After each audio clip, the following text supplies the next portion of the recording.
Yesaya pasal 5. Nyanyian tentang kebun anggur. Aku hendak menyanyikan nyanyian tentang kekasihku. Nyanyian kekasihku tentang kebun anggurnya. Kekasihku itu mempunyai kebun anggur di lereng bukit yang subur. Ia mencangkulnya dan membuang batu-batunya, dan menanaminya dengan pokok anggur pilihan.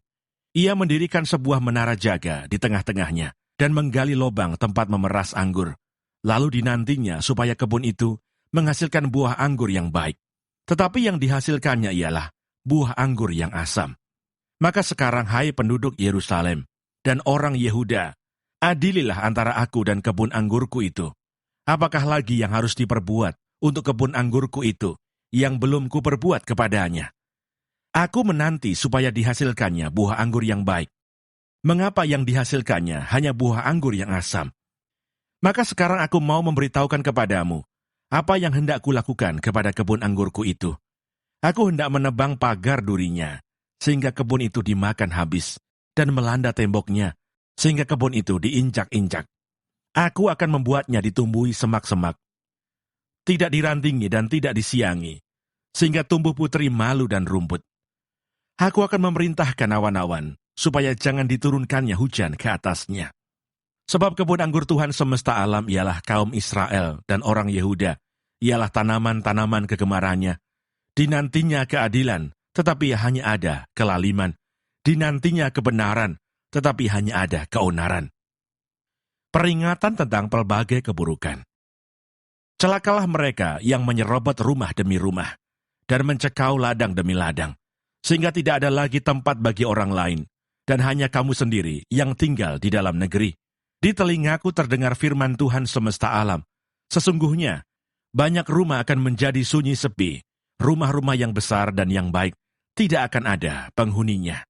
Sebab kebun anggur yang luas 10 hari membajak akan menghasilkan hanya 1 bat anggur, dan 1 homer benih akan menghasilkan hanya 1 eva gandum.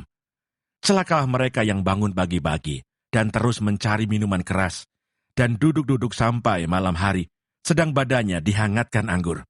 Kecapi dan gambus, rebana dan suling, serta anggur terdapat dalam perjamuan-perjamuan mereka. Tetapi perbuatan Tuhan tidak dipandangnya, dan pekerjaan Tuhan tidak dilihatnya. Sebab itu umatku harus pergi ke dalam pembuangan, oleh sebab mereka tidak mengerti apa-apa. Orang-orang yang mulia akan mati kelaparan, dan khalayak ramai akan menderita kehausan. Sebab itu dunia orang mati akan membuka kerongkongannya lapang-lapang, dan akan mengangakan mulutnya lebar-lebar dengan tiada terhingga, sehingga lenyap ke dalamnya segala kesemarakan dan keramaian Yerusalem, segala kegaduhannya dan orang-orang yang bersukaria di kota itu. Maka manusia akan ditundukkan, dan orang akan direndahkan. Ya, orang-orang sombong akan direndahkan. Tetapi Tuhan semesta alam akan ternyata maha tinggi dalam keadilannya. Dan Allah yang Maha Kudus akan menyatakan kekudusannya dalam kebenarannya. Maka domba-domba akan makan rumput di situ, seperti di padangnya sendiri. Dan kambing-kambing akan mencari makan dalam reruntuhan gedung-gedung orang kaya.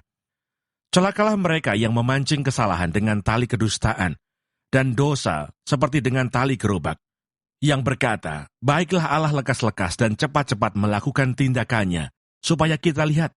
Dan baiklah keputusan yang Maha Kudus Allah Israel datang mendekat supaya kita tahu.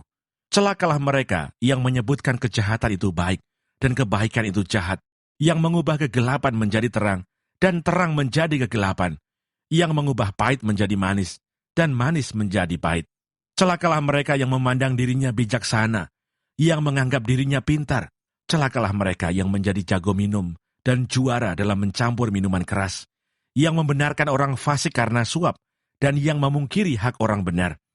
Sebab itu seperti lidah api memakan jerami, dan seperti rumput kering habis lenyap dalam nyala api, demikian akar-akar mereka akan menjadi busuk, dan kuntumnya akan berterbangan seperti abu. Oleh karena mereka telah menolak pengajaran Tuhan semesta alam, dan menista firman yang Maha Kudus Allah Israel. Bangsa asing sebagai alat murka Tuhan. Sebab itu bangkitlah murka Tuhan terhadap umatnya. Diacungkannya tangannya terhadap mereka, dan dipukulnya mereka. Gunung-gunung akan gemetar, dan mayat-mayat mereka akan seperti kotoran di tengah jalan. Sekalipun semuanya ini terjadi, murkanya belum surut, dan tangannya masih teracung.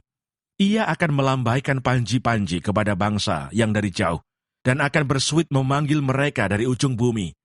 Sesungguhnya mereka akan datang dengan segera, dengan cepat. Tiada yang lelah dan tiada yang tersandung di antaranya. Mereka tidak terlelap dan tidak tertidur, tidak terlepas ikat pinggangnya, dan tali kasutnya tidak terputus. Anak panahnya ditajamkan, dan segala busurnya dilentur. Kuku kudanya keras seperti batu api, dan roda keretanya seperti puting beliung. Aumnya seperti singa betina. Mereka mengaum seperti singa muda.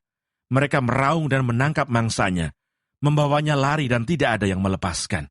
Pada hari itu mereka akan diliputi oleh suara, seperti suara laut menderu. Jika orang memandang ke bumi, sesungguhnya ada gelap yang menyesakkan, dan terang menjadi gelap oleh awan-awan. Yesaya pasal 6. Yesaya mendapat panggilan Allah. Dalam tahun matinya Raja Uzia, aku melihat Tuhan duduk di atas tahta yang tinggi dan menjulang, dan ujung jubahnya memenuhi bait suci. Para serafim berdiri di sebelah atasnya, masing-masing mempunyai 6 sayap. 2 sayap dipakai untuk menutupi muka mereka, 2 sayap dipakai untuk menutupi kaki mereka, dan 2 sayap dipakai untuk melayang-layang. Dan mereka berseru seorang kepada seorang katanya, Kudus, kudus, kuduslah Tuhan semesta alam. Seluruh bumi penuh kemuliaannya. Maka bergoyanglah alas ambang pintu, disebabkan suara orang yang berseru itu. Dan rumah itu pun penuhlah dengan asap. Lalu kataku, celakalah aku binasa, sebab aku ini seorang yang najis bibir. Dan aku tinggal di tengah-tengah bangsa yang najis bibir. Namun mataku telah melihat Sang Raja, yakni Tuhan semesta alam. Tetapi seorang daripada serafim itu terbang mendapatkan aku. Di tangannya ada bara yang diambilnya dengan sepit dari atas mezbah. Ia menyentuhkannya kepada mulutku serta berkata, lihat, ini telah menyentuh bibirmu, maka kesalahanmu telah dihapus dan dosamu telah diampuni. Lalu aku mendengar suara Tuhan berkata, siapakah yang akan kuutus, dan siapakah yang mau pergi untuk aku? Maka sahutku, ini aku, utuslah aku. Kemudian firman-Nya, pergilah dan katakanlah kepada bangsa ini, dengarlah sungguh-sungguh tetapi mengerti jangan. Lihatlah sungguh-sungguh tetapi menanggap jangan. Buatlah hati bangsa ini keras, dan buatlah telinganya berat mendengar, dan buatlah matanya melekat tertutup, supaya jangan mereka melihat dengan matanya, dan mendengar dengan telinganya, dan mengerti dengan hatinya, lalu berbalik dan menjadi sembuh. Kemudian aku berkata, sampai berapa lama ya Tuhan? Lalu jawabnya, sampai kota-kota telah lengang sunyi sepi, tidak ada lagi yang mendiami, dan di rumah-rumah tidak ada lagi manusia, dan tanah menjadi sunyi dan sepi. Tuhan akan menyingkirkan manusia jauh-jauh, sehingga hampir seluruh negeri menjadi kosong. Dan jika di situ masih tinggal 1/10 dari mereka, mereka harus sekali lagi ditimpa kebinasaan. Namun keadaannya akan seperti pohon beringin dan pohon jawi-jawi, yang tunggulnya tinggal berdiri pada waktu ditebang, dan dari tunggul itulah akan keluar tunas yang kudus.